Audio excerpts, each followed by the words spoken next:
Hello, welcome back to part 6 in instructional models, where we're going to talk about the inquiry-based model or project-based model.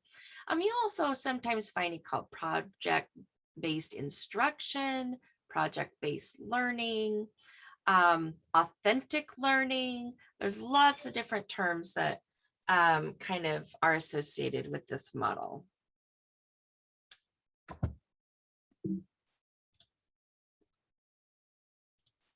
So I am going to have you watch a few videos for this. So this will give you just a short overview of inquiry-based learning, which I think will be helpful. And then here I want to talk about kind of the 5 characteristics of an inquiry-based learning model. One, it is focused on higher level thinking overall. So think back to what we talked about with Bloom's taxonomy. We're going to work at those higher levels like analyze, evaluate, and create. We are focused on open-ended questions and making inferences, right? Always think of inferencing as something you have to identify that isn't explicitly stated. In reading, it's reading between the lines, right? In science, it's thinking about how things are connected and why. We're also interpreting. We're using a lot of reflective practices when we do this. It's focused on motivating questions, and we really want questions to be genuine questions that we really don't know the answers to yet, even as teachers often. And it should be based on experiences and or interest. I love this meme, wow, really? That's interesting. I mean, when have you just went, whoa, I was watching a thing on hummingbirds last week, and I was blown away by so many things that I learned about hummingbirds that made me go like, I want to learn more, right? Those kind of, wow, I didn't realize that, or that's amazing kind of stuff. Let those things spur our inquiry into our world. In inquiry-based learning, we use a lot of different sources. So the very first thing we need to teach our students is the source credible, and how do we know, right?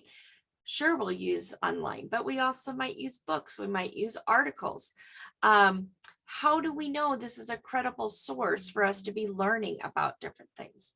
The other thing to understand is these sources are going to be what we call multimodal, or in many different modes. They can be audio and visual, performance, guest speakers, written text, books, magazines, online text.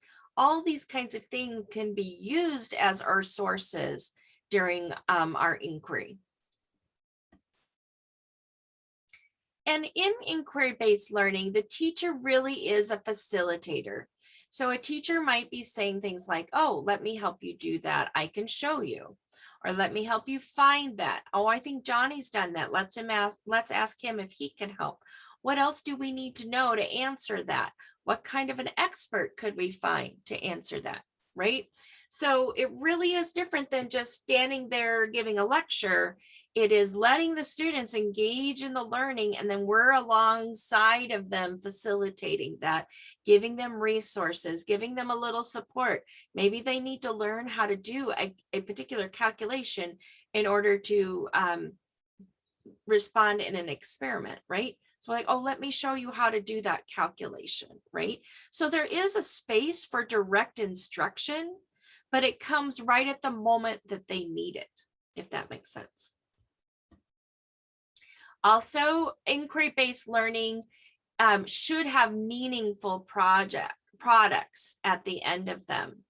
These could be meaningful to the students themselves or meaningful out in their worlds.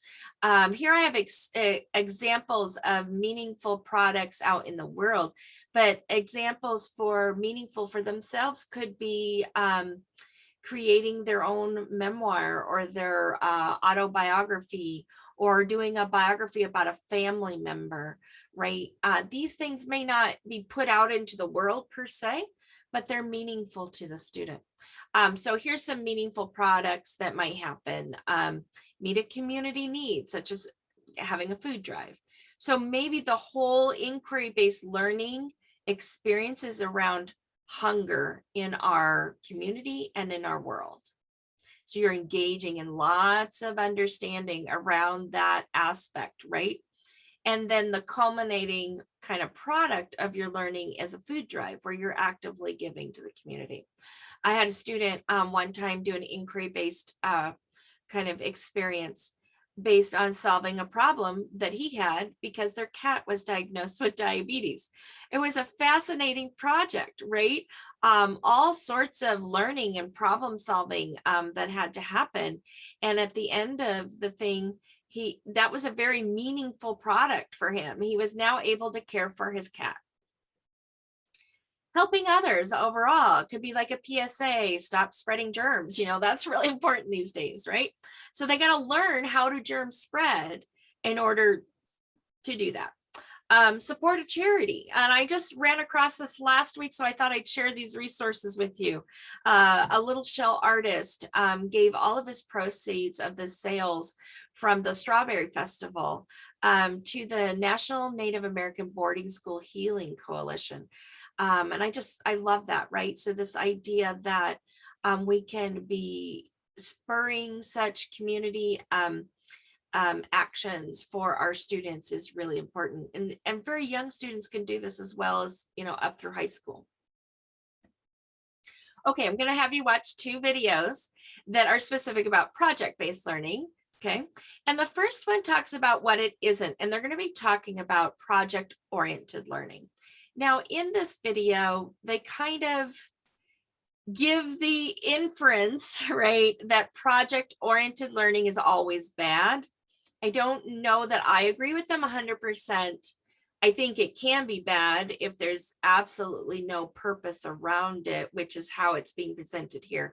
I think there's a way to do project-oriented learning that has meaningful stuff behind it, which they don't approach in this video. But I did want you to kind of understand this difference between project-oriented and project-based, because I often find teachers are saying, oh, I'm doing project-based learning.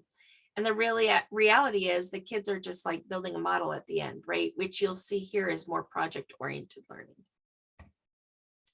Then there's a short video on project-based learning explained by the Buck Institute. This is an amazing resource that I'll be posting online for you. Okay, so here are some resources for additional resources. pblworks.org is a wonderful, that's the Buck Institute one I just mentioned. Nell Duke, who is a literacy education professor, has done a whole lot of work around project-based learning with students using informational text. So if you think about science, they have to use informational text to engage in science learning or social studies or so on. So she's done a lot of work around that. And then this resource where it's called 13.org, I will warn you, this is an older resource. However, it's one of those resources that I fear completely losing someday. It'll probably go way off the internet. But it just has so many great little bits of resources for you as teachers. So I'm still including it. They do have some cool videos. I have found for me that when I try to play the videos on my computer, I have to actually open them with a program called VLC. So I'm going to give you a link because that's a free download in case you don't have VLC. For some reason, like QuickTime doesn't read these videos because they're older probably. But I can't let go of this resource because I think it's so useful still. Okay. Thank you for joining me for part 6. We're into part 7, the last part of this series. So looking forward to you joining me there.